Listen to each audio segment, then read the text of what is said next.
નમસ્કાર મિત્રો, સ્વાગત છે તમારો મારી ચેનલ પર એક નવા વિડીયોમાં।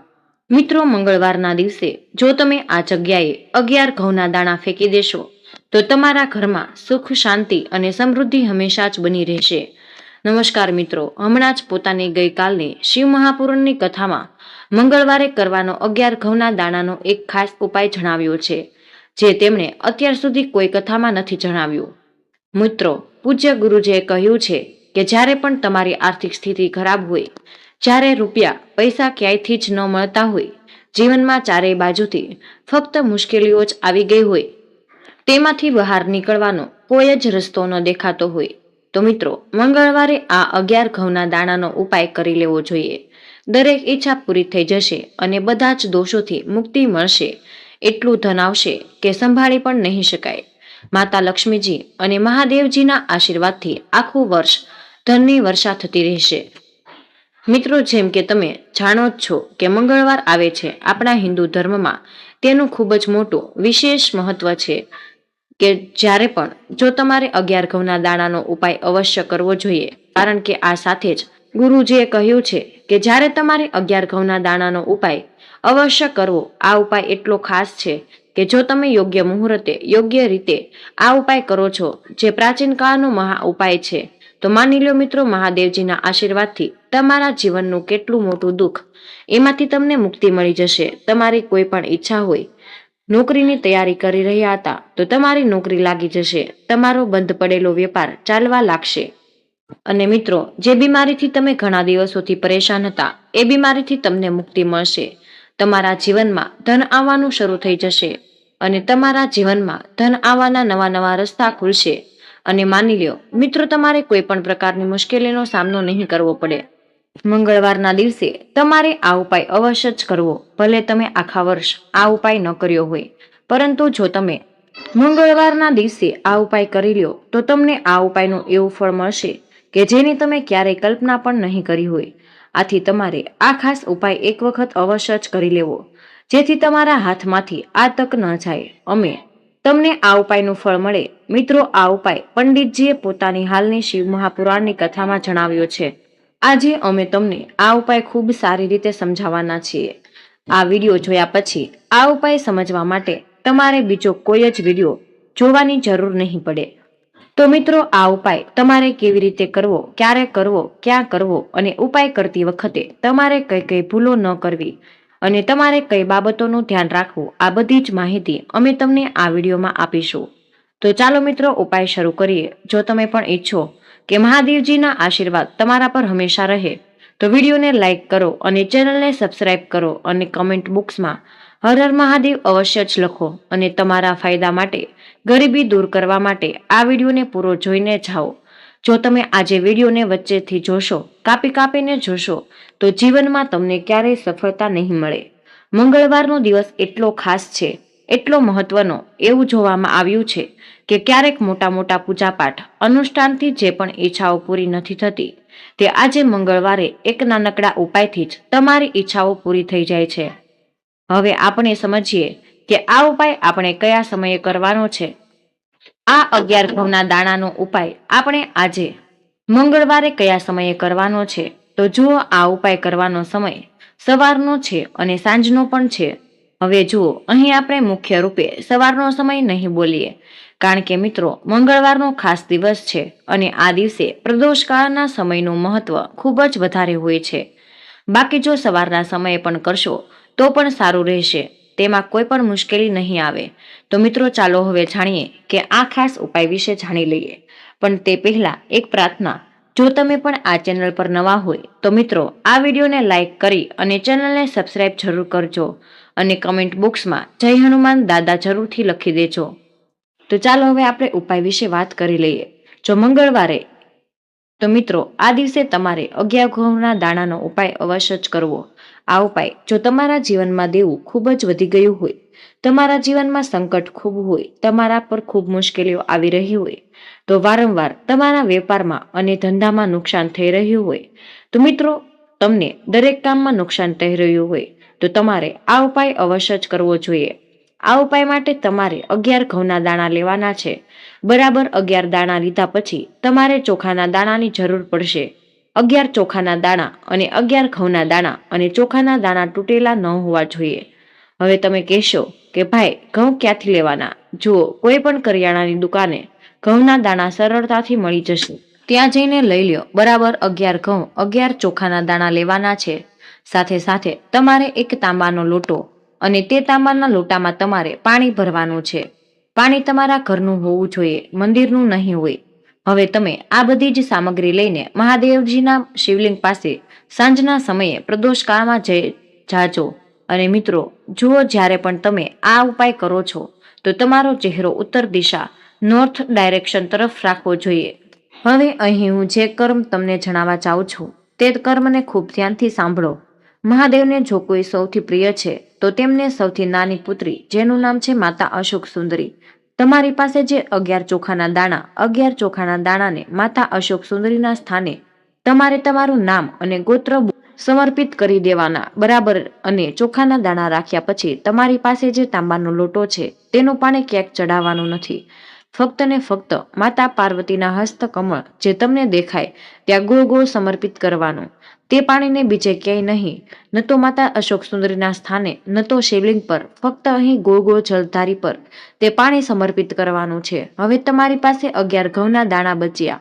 11 ઘઉંના દાણાને તમારે તમારી ઈચ્છા, તમારી વાત કહેતા મહાદેવના શિવલિંગ પર જો આજે મંગળવારના દિવસે પ્રદોષકાળમાં સમર્પિત કરી દો છો તો તમારી ઈચ્છા હશે એ જે મહાદેવે અવશ્ય પૂરી કરશે. અને અન્નનું સમર્પણ, ખાસ કરીને ઘઉંનું સમર્પણ કરવાથી આપણી ઈચ્છાઓ પૂરી થાય છે. અને જો તે દિવસે મંગળવાર હોય તો આનાથી સુંદર સંયોગ બીજો કંઈ જ નહીં હોય. તમારી ઈચ્છાઓ પૂરી કરવા માટે આ ખૂબ જ ખાસ ઉપાય તમારે અવશ્ય જ કરવો. યાદ રાખજો, આ ઉપાય પ્રદોષકાળમાં કરવાનો છે. ગુરુજીએ કહ્યું છે કે ભગવાન શિવના શિવલિંગ પર 33 કોટી દેવતાઓનો વાસ હોય છે. જો આપણે શિવલિંગની સામે કોઈ ઉપાય કરીએ છીએ તો આપણા બધા દેવી દેવતાઓ આપણાથી ખુશ થઈ જાય છે. આ ઉપાય તમારે અવશ્ય જ કરવો. જો આ ઉપાય સવારના સમયે ન કરી શકાય, હવે બીજા ઉપાયની વાત કરીએ. જો આ ઉપાય માટે તમારે ફક્ત એક લવિંગનો જોડો લેવાનો છે, એટલે કે 2 ફૂલવાળી લવિંગ લેવાની. સાથે જ તમારે થોડું મધ અને સાથે જ તમારે તાંબાના પાત્રમાં શુદ્ધ પાણી લેવાનું છે. હવે જુઓ કે આ બધી જ સામગ્રી લઈને તમારે ભગવાન શિવના મંદિરે જવાનું છે. જો આ ઉપાય તમે સવારથી સાંજ સુધી કરી શકો છો તો સૌથી પહેલા તમારી પાસે જે 2 ફૂલવાળી લવિંગ છે તેને તમારે મધમાં સારી રીતે બોળવાની છે. એટલે કે બંને લવિંગ પર તમારે મધનું લેપન કરી દેવાનું. હવે તમારી પાસે જે લોટામાં પાણી છે તેને સૌથી પહેલા શિવલિંગ પર ધીમે ધીમે સમર્પિત કરો અને શ્રી શિવાય નમસ્તુભ્યમ મંત્રનો જાપ કરતા સમર્પિત કરી દેવાનું છે. હવે તમારી પાસે જે 2 ફૂલવાળી લવિંગ છે તેને મધ સાથે તમારે શિવલિંગ પર અર્પણ કરવાની છે. અને તમારે પ્રાર્થના કરવાની છે કે જીવનમાં જે પણ રોગની સ્થિતિ છે તે દૂર થઈ જાય અને જીવનના જે સંકટ અને સમસ્યાઓ છે તે બધા જ દૂર થાય. જીવનની જે દેવાની સમસ્યા છે તે દૂર થઈ જાય. અને આ રીતે પ્રાર્થના કરતા આ 2 ફૂલવાળી લવિંગને મધ સાથે તમારે શિવલિંગ પર અર્પણ કરી દેવાની છે. તમારી જે પણ સમસ્યા હશે આ મંગળવારે અવશ્ય જ પૂરી થઈ જશે. મિત્રો, હવે આગળના ઉપાયની વાત કરીએ કે આ ઉપાય તમારે એક દીપક એટલે કે દીવો લેવાનો છે. અને દીપક તમે માટીનો પણ લઈ શકો છો અને શુદ્ધ લોટ મઢીને તેનો દીપક પણ તૈયાર કરી શકો છો. દીપકમાં ગોળ વાટનો ઉપયોગ કરવો અને દીપકમાં તમારે શુદ્ધ ઘીનો ઉપયોગ કરવાનો છે. તેની સાથે જ તમારે ફક્ત એક ફૂલવાળી લવિંગ લેવાની છે. હવે આ એક દીપક અને એક ફૂલવાળી લવિંગ લઈને તમારે સીધા જ વડના ઝાડ પાસે જવાનું છે. જુઓ મિત્રો, સૌથી પહેલા તમારી પાસે જે પણ એક ફૂલવાળી લવિંગ છે તેને તમારે વડના ઝાડના મૂળમાં સમર્પિત કરી દેવાની છે. અને જુઓ કે જો તમારા જીવનમાં કોઈ પણ મોટું સંકટ આવવાનું હોય, કોઈ મોટું કષ્ટ આવવાનું હશે તો મિત્રો આ ઉપાય દ્વારા તે દૂર થઈ જશે. અને મહાદેવની ખાસ કૃપા રહેશે કે તમારા જીવનમાં જે કંઈ પણ સંકટ આવશે તે દૂર થઈ જશે. અને તમારે એક લવિંગ વડના ઝાડના મૂળમાં સમર્પિત કરવું. ત્યાં જ તમારે ગોળ વાટનો દીપક લીધો છે તેને પણ તમારે પ્રજ્વલિત કરી દેવાનો. વટકેશ્વર મહાદેવનું સ્મરણ કરતા જાઓ. અને જ્યારે પણ તમને આ વર્ષ લાગે કે તમારા જીવનમાં કંઈ સારું નથી ચાલી રહ્યું તો તમારે આ ઉપાય ખાસ કરવો. આ રીતે તમારે આજે આ ઉપાય કરવાનો છે. તો હવે પછીના ખાસ ઉપાય વિશે જાણીએ. જો તમારા લગ્નમાં કોઈ સમસ્યા આવી રહી હોય, જો તમારું દેવું દિવસે દિવસે વધતું જાય, તો તમારે આ ચમત્કારી ઉપાય કરવો. જીવનમાં કોઈ પણ સમસ્યા હોય તેને દૂર કરવા માટે તમારે ઉપાય કરવો. મંગળ દોષ સાથે જ જોડાયેલી સમસ્યા હોય તો પણ તમારે આ ઉપાય કરવો જોઈએ. જુઓ, આ ઉપાય માટે તમારે તાંબાના પાત્રમાં તમારા ઘરનું શુદ્ધ પાણી લેવાનું છે અને સાથે જ તમારે એક ચપટી લાલ ચંદન લેવાનું છે. હવે તમારે શું કરવાનું છે કે જે લાલ ચંદન લીધું છે તેને તમારે પાણીના પાત્રમાં નાખી દેવું અને આ પાણીને લાલ ચંદનયુક્ત કરી દેવાનું છે. અને આ લાલ ચંદનયુક્ત પાણીને તમારે ભગવાન શિવના મંદિરે લઈ જવાનું છે. પણ આ ઉપાય તમે સવારથી સાંજ સુધી કરી શકો છો. હવે મિત્રો, આ લાલ ચંદનયુક્ત પાણીથી તમારે ભગવાન શિવના શિવલિંગ પર ધીમે ધીમે અર્પણ કરવાનું છે અને તમારે સતત શ્રી શિવાય નમસ્તુભ્યમ મંત્રનો જાપ કરતા રહેવાનું છે. જુઓ, જો તમારા જીવનમાં લગ્ન સાથે જોડાયેલી સમસ્યા ચાલી રહી હોય તો તમારે મંગલેશ્વર મહાદેવનું સ્મરણ કરવું અને જીવનમાં દેવાની વધુ સમસ્યા હોય તો તમારે આરણ મુક્તેશ્વર મહાદેવનું સ્મરણ કરવાનું રહેશે. જુઓ, આ ઉપાય કરતી વખતે તમારી બધી જ સમસ્યાઓ જલ્દી જ દૂર થઈ જશે.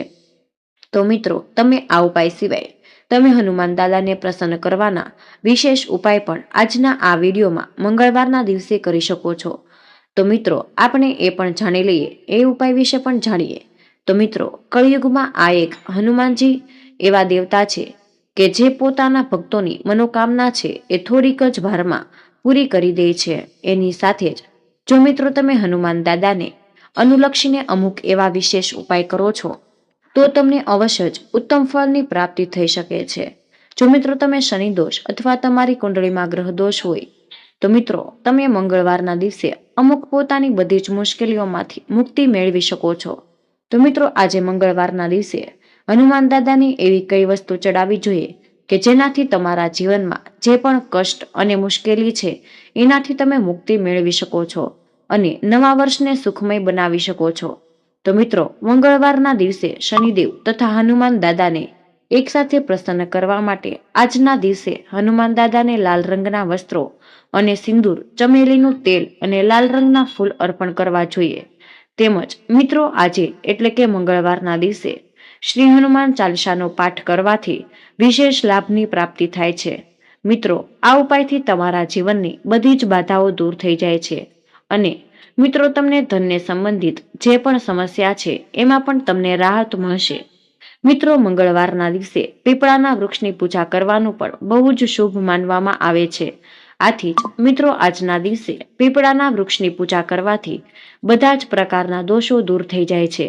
અને મિત્રો, મંગળવારના દિવસે એટલે કે આજે તમારે શું કરવાનું છે તો મિત્રો, તમારે 11 પીપળાના પાન લેવાના છે અને આ પાન આખા જ હોવા જોઈએ, પરંતુ તૂટેલા ન હોવા જોઈએ. આથી મિત્રો, આ બધા જ પીપળાના પાનને તમારે સ્વચ્છ પાણીથી સાફ કરીને હનુમાન દાદાના મંદિરે લઈ જવાના રહેશે. અને મિત્રો, આ બધા જ પીપળાના પાંદડા ઉપર તમારે ચંદનથી શ્રીરામ લખી દેવાનું છે.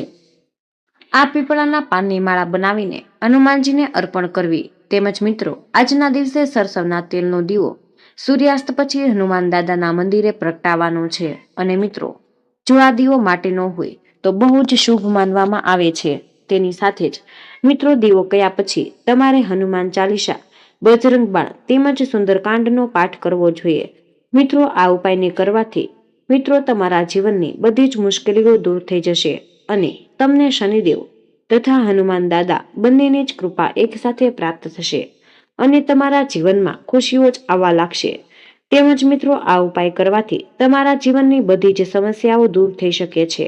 તો મિત્રો, આ ઉપાયને તમે સાચી શ્રદ્ધાથી કરી લેશો તો તમને અવશ્ય જ ઉત્તમ ફળની પ્રાપ્તિ થશે. તેમજ મિત્રો, પવન પુત્રને સૌથી વધુ પસંદ જો કંઈ હોય તો મિત્રો તે સ્વયં શ્રી રામચંદ્રજીનું નામ છે. એટલે કે શક્ય હોય તો નિત્ય જ શ્રીરામના નામનો વિધિવત 108 વખત જાપ કરવો જોઈએ. તેનાથી શ્રીરામ અને હનુમાનજી બંનેની કૃપા પ્રાપ્ત થાય છે.